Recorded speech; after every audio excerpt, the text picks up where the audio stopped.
Okay, happy Monday. Here we are. I'm sorry I'm doing it a little bit early.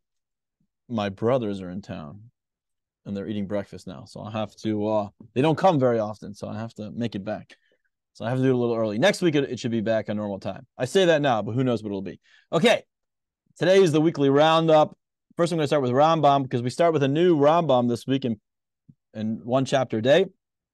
We finished with the laws of calculating the when the new moon is, and I didn't speak about that at all because I don't understand any of it, and so I wasn't gonna bother with that. But comes to the laws of fasting. I wish I understood the laws of fasting. No, but I understand the laws of fasting, tinus a little bit more. The main time we do fasting.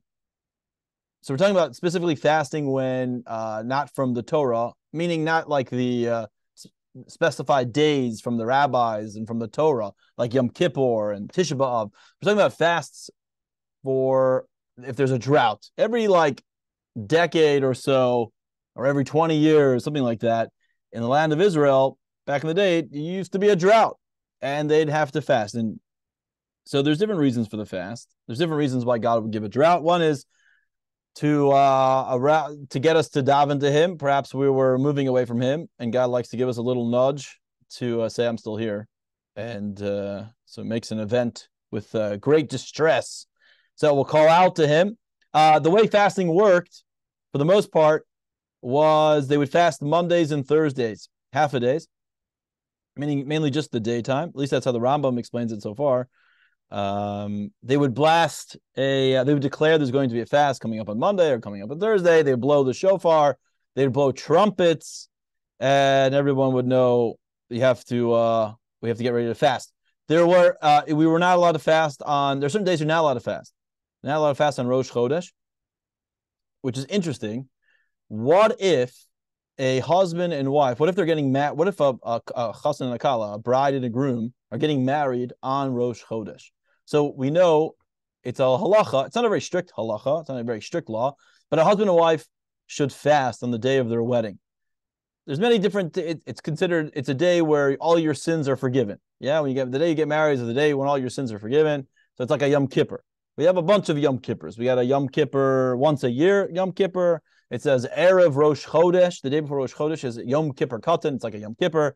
They have a Yom Kippur at night when you say Kriya Shema, the special, you say Shema before you go to bed. There's a bunch of Yom Kippur. So what are the one Yom Kippur of your life, like a personal Yom Kippur, is when a person gets married. So what if, let's say both of them are healthy. What if they have to fast? Rabbi just walked in. What if they have to? What if they fast? I'm sorry. What they're supposed to fast, but it's Rosh Chodesh. You're not supposed to fast on Rosh Chodesh. So what they do is they fast the day before. What if the day before is Shabbos? So I think the custom is, I'm pretty sure the custom is that they fast on they'll fast the day before that. So if they're getting married on a Sunday, so they can't fast on Shabbos. So Friday, for most part of the day, I believe they fast. Is that true, Rabbi? If somebody's getting married on Sunday and Sunday's Rosh Chodesh, do they fast on Thursday or Friday? Oh, I'm sorry. Okay, that's why I decided to ask. You fast on Thursday because you can't fast going into Shabbos. That's popped into my head. So they'll fast on Thursdays. That's the custom. It's very interesting. Okay, now you also not allowed to fast on Hanukkah. You're not allowed to fast on, the Rambam goes into this, Hanukkah, Purim. There's certain days you're not allowed to fast. So we wouldn't fast on those days. Okay. The truth is, those days take care of the fast. Whatever a fast was going to accomplish, the chassidus behind it is, whatever the fast was going to accomplish is accomplished through the day itself. Let me see if there's something else that I found to be kind of interesting about fasting. We don't really do it nowadays. The Rebbe, Chabad in general, of course I'm biased because I'm Chabad. Since the Baal Shem Tov really instituted that we don't fast. Fasting, the body needs to be healthy. And back in the day, they were able to fast and they wouldn't lose any energy. It would actually, if anything, it would give them more energy. And they're able to really focus on learning and davening and prayer. That's the whole point of fasting, is that you focus. The Rebbe Rashab says all bad traits, like bad traits that we do, or character traits, stem from overeating, indulgence in food. There's something about food that makes you more coarse, less sensitive to kedusha, holiness, and so therefore we refrain from eating so we can focus on what we need to focus on. However, the Baal Shem Tov says we're not really strong enough to fast. We're not like the way that we're back then. Now, certain people still did. The Rebbeim, the leaders of Klal Yisrael, they still did. But for the most part, we don't. It's better to work with the body as opposed to subjugate the body. So you don't have to overeat. Certainly shouldn't do that because that's actually not healthy for the body. But the Rambam says, actually, very interesting, in Hilchos Deis, like when the laws of talks about eating, the Rambam says it's better to even eat a little bit of poison than to overeat on some food. You'll live longer. Because overeating, says the Rambam, is the most harmful thing you could do for your body. How did I even get on that? I don't know. But anyway, let's go. Personally, so nowadays we don't really do it. I know there was a fast declared, I think, by some of the Rabbanim in Eretz Yisrael and Israel last week. Chabad doesn't take part in it because we don't fast. However, we do add in prayer and tzedakah and all the other things. Okay, let's go into. Let me just see something.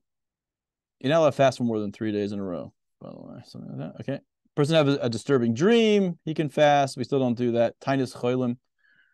Interestingly enough, bad dreams. We're going to get into it in a few Parshas from now. Dreams. They're all dreams are what you're thinking of subconsciously. If you really want to know what you're thinking of subconsciously, you look at your dreams.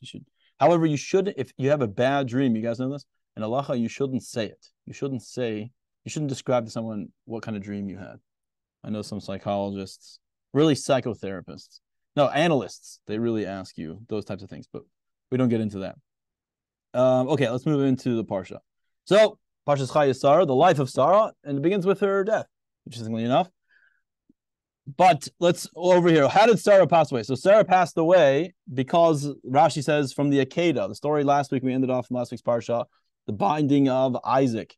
And it's pretty clear that Abraham didn't tell his wife that he was going ahead with it. She found out. She was given us, it says that there was an angel that showed an image of what was going on. She saw it. And once she saw that was happening, her soul left her body. I believe there's another opinion that says it was actually once she found out that he wasn't sacrificed, that the stress level was so high and she came down from that high so much that her soul then left the body in that direction.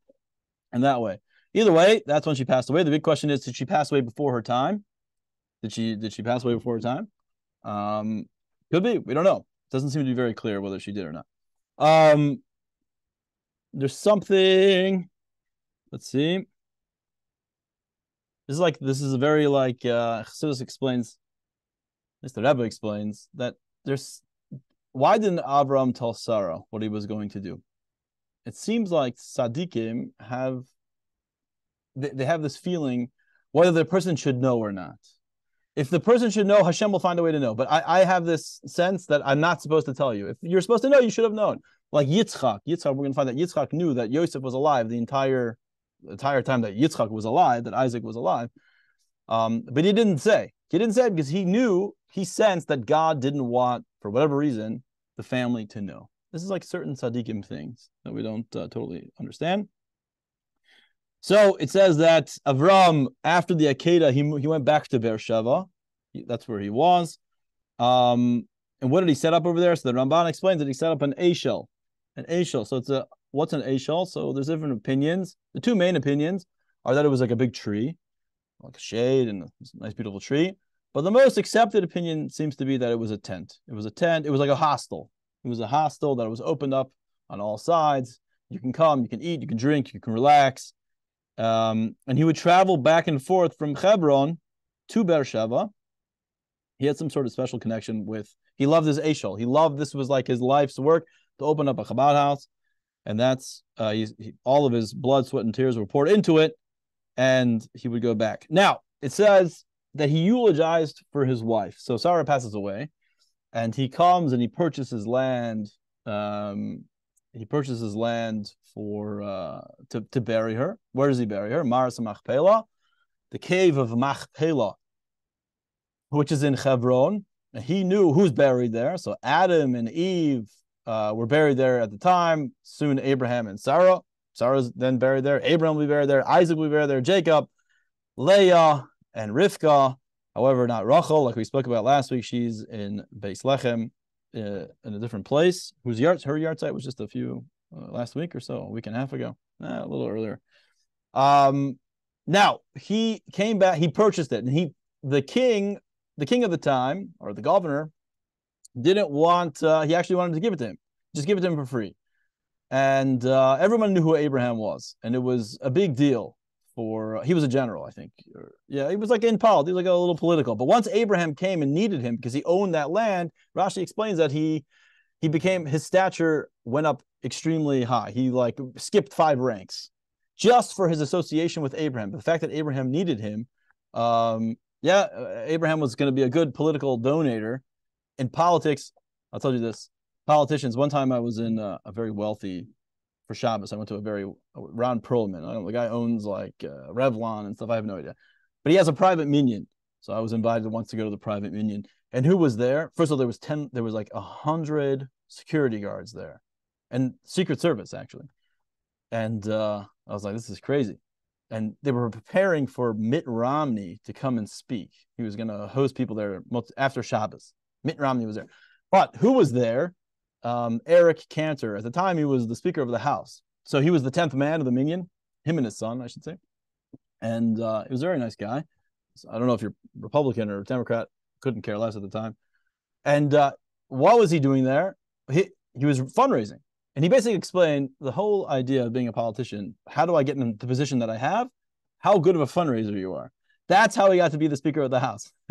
He's like, I'm a good fundraiser. I'm a Jew, and I'm a Republican, and I'm personable, and he's nice, and you can like see it. Anyway, so this Ephron, who owned the land of Mars Machpelah, and Abraham he wanted to bury his wife there, rose in stature. Why? Because everyone wanted Abraham to give them money, basically. So Abraham comes and he eulogizes Sarah. It says he came to be a hesped, a eulogy. There's a big question. There's a big question about eulogies. Is it a good thing or not a good thing? Or I explain. In Chabad, we don't eulogize. If you ever come, God forbid, whatever. If you ever go to like a Chabad burial, you'll see that we don't eulogize. And the reason for that is, meaning we'll speak about the person after. We're speaking specifically at the burial, the time of the burial, the day of the burial. Now afterwards, once the person is already buried, the body is already buried, and they come back to the house, then the person can speak about who that person was and tell all the good stories and et cetera, et cetera. But at the actual gravesite, and before, we typically don't eulogize. We don't go at length. And the reason is there's a medrash in Koheles, in Ecclesiastes, that says that the angels and the Bezdin Shalmaila, the heavenly courts, are judging what they should do with this soul. And how do they determine what they should do with the soul? Like, meaning, should it go to Gehenna? Should it go to, what part should go to Gehenna? What part should be reincarnated? All these different things. They listen to what people are saying about the person during the burial. And so therefore, very much, the Medrash tells us you should not, people tend to overemphasize. They tend to, what's it called? What's the word I'm looking for? Like, exaggerate. They greatly exaggerate the person and their character. I've seen this many times. And you're like, they know that you're not speaking the truth, and therefore they say you're not associating truth. You don't really, you get associated with the not truth, and it's not good for the neshama. It's not good for the soul. So therefore, we don't even get involved in Chabad. Afterwards we do. I've been to many. Unfortunately, I've been to many burials, and you see that very often. And then people end up telling bad stories about the person, thinking that it's funny. Okay, it's not so good. It shouldn't be. I mean, before I knew this medrash, I thought it was hilarious and fun and great. And then you start learning it, you're like, oh God, please stop.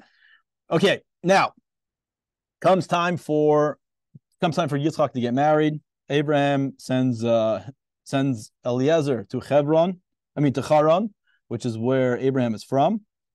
The big thing is we see that Eliezer had a daughter, and Eliezer was a big tzaddik. He was the real deal, and he really wanted his daughter, who was basically of the same age, to marry into Abraham. Eliezer was considered an Eved Neman. He was considered the most trusted servant. And for Abraham, and that title of an Eved Neman means that you're not just a trusted servant. You are like, you emulate, you want to attach yourself to him just as much as you want to attach yourself to Abraham. We're talking about, this is of the highest character levels, spiritual levels, but he had a slight blemish. There was something about him that Abraham saw, and he didn't want Eliezer's daughter to marry into his family, to marry Yitzchak. And we see this, that Avram told Eliezer directly that I know that you want your daughter to marry my son, but you can't. So here we learn that you shouldn't be vague. You shouldn't beat around the bush. You got to tell him like it is sometimes in order to go. Anyway, let's go over here. Now, Avram told Eliezer to go to Haran, and he said, go find a spouse for my son, but he didn't tell him any details. He just said, go there and find a spouse for my son. Now, Avram, Chassidus explains that Avram already knew that Rivka was born, who Rivka was, and that she was there, and he was going to find her, but he didn't. Again, here's this an episode where a prophet, a Navi, doesn't tell somebody that he's prophesying. There's two interesting things about a Navi. One is the Navi, the prophet, might not even know he's prophesying. That actually is very common. There's something pulling him to say something, to say something a certain way, but he doesn't know why. And another one is he does know, but I'm not going to tell all the details about what I'm seeing, but I'm going to tell you just what you need to know. Whatever, they live in a different plane. They live within the world. The Rambam explains they live in the world of the subconscious, within the world of the subconscious of creation. We live on the level of conscious, hopefully, at least, but then they live in the world of the subconscious. So but one of the explanations as to why Avram didn't tell Eliezer is because he knew that Eliezer felt dejected, that his daughter couldn't marry Isaac. So Avram wanted him to see for himself. Avram wanted to see, watch what's going to happen. Watch how this event is going to unfold, and you're going to know undoubtedly that she is the one for Isaac. And that's actually what happens. He goes down to Avram. So as Eliezer is traveling to back to Haran, which is a very evil, decadent place, which that in of itself he can't understand why Abraham would take somebody from there. It's feeding into himself like maybe Abraham's gone a little bit crazy. Like, how does he not? It's like going to a bad neighborhood in Compton or whatever. It's not doesn't make any sense. And he says to himself, Eliezer says to himself, I know I'm going to find the woman if she not only offers me something to drink, but she offers all of my camels something to drink. Now, he had 10 camels, which would have cost just that one act alone would have cost thousands of dollars worth of water in the desert. So it was a very expensive ask, or it was a very expensive offer. So if he says, if I see a girl, she has to have this attribute of kindness, because that's what Abraham is. He has this attribute of kindness. Jews have the attribute of kindness. Yeah, sometimes it hurts us, often. Yeah, sometimes you're too kind. Isaac is going to try to curb that. But yeah, it could hurt us. Anyway, he wanted to go see, and he goes, if she goes and she gives this, the Torah plays out exactly what he's saying to himself in his whole head. If she offers me and she offers my camels, then I'll know she's the one. At that moment, a woman comes out, a young girl comes out, and she says, where are you from? And he says, I'm from such and such. She goes, would you like something to drink and for your camels? And he almost fainted. He goes, I cannot believe how quickly it's going. And so that happens.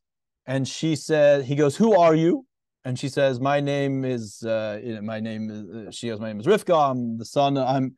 It's clear that she's the grandniece of Abraham. So it wasn't just some random woman. It was the grandniece of Abraham.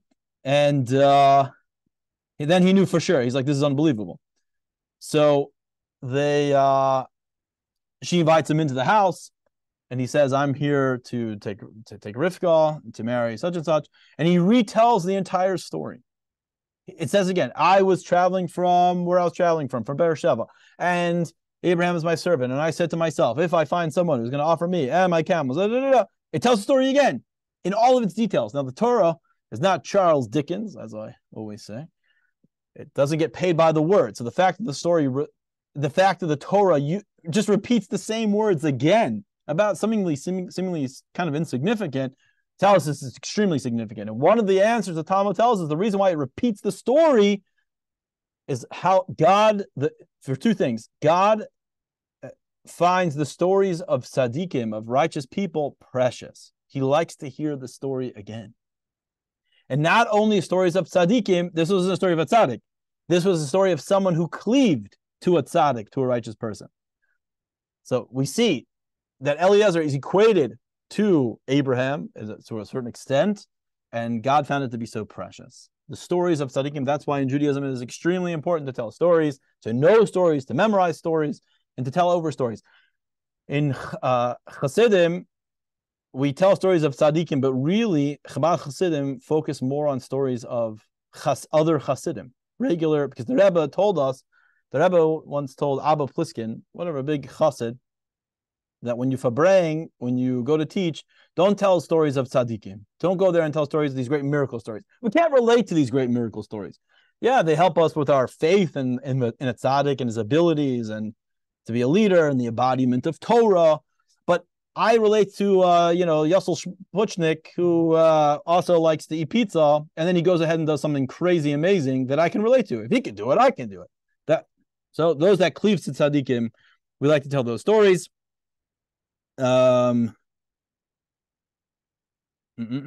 so going back to the story of really quickly, Abraham's working out the deal with Ephron. Ephron's the guy who owned the land, and at first Ephron wanted to give it to him for free because he wanted to keep the relationship. It seems he wanted to keep the relationship with Abraham, and Abraham said, "No, I want to buy it from you." And the reason why I want to buy it from you is because there's going to come a time in the future where they're going to dispute. The non-Jews are going to dispute whether this land really belongs to us. So I'm making this Torah is a contract to show the Torah itself is a contract where the population of the world is going to agree upon that this is a real contract, that this is the truth. And there was a acquisition. I bought it. It wasn't given to me as a gift, so you can dispute it. It was a given transaction. I paid money for it, and I got something in return, and here's the receipt. The receipt is written down in the Torah. We're talking about the times of today. That's what the Talmud says. So he buys it he ends up, so Ephron says, fine, I'll buy it, I'll sell it to you. It was really worth 30 shekels or whatever, and he sold it to him for 400 shekels, like an astronomical number. Abraham, you see that he didn't bargain. He didn't try to haggle him. He just, fine, that's what you want, here it is. It's like millions of dollars. And probably it was worth 100,000. He paid, 15 million. Fine, I'll take it. And he did that. The Arizal says, I merited prophecy for two reasons. Number one, I let my wife buy whatever she wanted. That's what he says. And number two, I never hassled for a mitzvah. I never bargained for a mitzvah. So a mezuzah nowadays costs $100. It used to be like $30. Now it's $100. Don't bargain with the sofer on the price. Fine. He goes. It says that he buys it, and that's the end of that. Eliezer is traveling back with Rivka. Some important points here. When Eliezer is traveling back with Rivka, right before Rivka arrives to where Yitzchak is, it says that he raised his eyes towards evening. He raised his eyes towards the evening, and this is where the Rashi says he prayed mincha, the afternoon prayer. He instituted the afternoon prayer. Abraham instituted Shachris, the morning prayer, and Yitzchak instituted mincha, the afternoon prayer. Now, why is it called mincha? It shouldn't be called mincha. It should be called saharayim. Shacharit means morning. Arvit means evening, or mariv, it means evening. Saharayim means afternoon, but we call it mincha. Why is it called mincha? Because mincha is mincha means gift. It's a gift to God. If you're able to take a time from your busy day and devote it to God, not only the morning, but even in the afternoon, the most choice, it's also the most busy time. God says that's a gift for me. It says Eliyahu Navi Elijah the prophet only answers or brings your requests to God in the afternoon. That's when the story of the Baal showdown, a lot of showdowns between the Jews and the non-Jews happen in the afternoon. So God, what's called the mincha, it's called the gift to God. Let's see over here. So he says he brought her, he saw her, and he brought her into his tent, and then he loved her. So really, it should be that he loved her, and then he brought her into the tent, right? He loved her, and then he got married to her. That's not true, says the Torah. No, really, it's the opposite. First, you start with love. First you commit. Marriage is a commitment. You commit. You don't know anything. You don't know anything anyway about the other person until times. And the love only happens afterward. But once you go through all the trials and tribulations and all the friction that happens with it, and you learn to appreciate the person for who they are. Love happens afterwards. So first you commit. First you bring to the tent, and then you learn to love the person. That's one of the ideas of the veil over the woman when he puts of the bride when he puts the veil over the bride. He's saying, I'm marrying you for the revealed, what I know about you now, and then I cover you, and I'm also marrying you for all the parts I don't even know, and not even that I don't know that you don't even know. That's the truth. Like, the person themselves is not going to know who they are until much later. Or as Y.Y. Jacobson says, I think I'm marrying Rachel, and ends up I'm marrying Leah. No, but he means it. But anyway, then the story ends with Keturah. Abraham marries a woman named Keturah, which ends up being, Rashi tells us, is Hagar. She changed her name to Keturah because she was into incense and she served idol. She went back to idol worship after she left the house. But we know in the truth that she didn't really mean to do it. She didn't wholeheartedly believe in what she was doing. She felt pained and hurt by what Abraham did to her by just kicking her out of the house. That she wanted, hurt people hurt, and especially if the one that hurt you, you try to hurt them the most. So how did she want to hurt? What was the biggest thing that would hurt Abraham? What would give him the most pain? If I started serving more than one God, because he was all about one God. So I want him to find out that I'm specifically doing something that's really going to hurt him. But she didn't really mean it. She just did it. It was from a place of pain, and Abraham knew that, and he brought her back in and remarried her. So that's obviously a clear lesson in life, that usually when somebody's trying to hurt you, specifically where you a pain point, like a child, they know what to say to really hurt your feelings. They don't really mean it. They're just trying to hurt you because they're in pain at the moment. Okay, I'm going to stop there. Anybody have any questions?